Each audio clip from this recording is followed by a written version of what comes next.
আজি মই নুপুৰ হাজৰিকাৰ বৰষুণৰ কবিতা পাঠ কৰিম।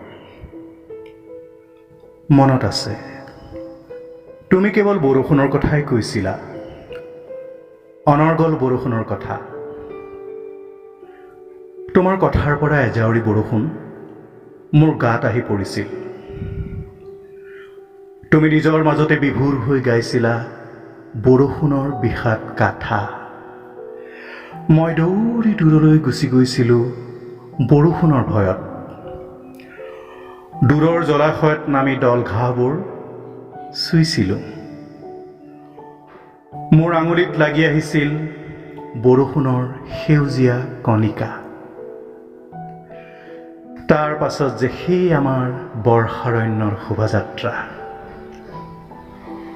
চকুত ৰঙা জিঞা, জিলিৰ মাতে চিঙা ধমনী।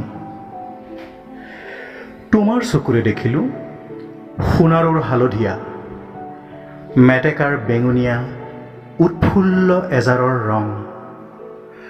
আমি চামিল হ'লোঁ বৰষুণ আৰু ৰ'দ মেলি মেলি আৰম্ভ হোৱা বৰ্ষাৰ শোভাযাত্ৰাত। পানী পৰুৱাবোৰে লানি নিচিগাকৈ সেতু বান্ধিছিল। ইখনৰ পিছত সিখন চোতাল।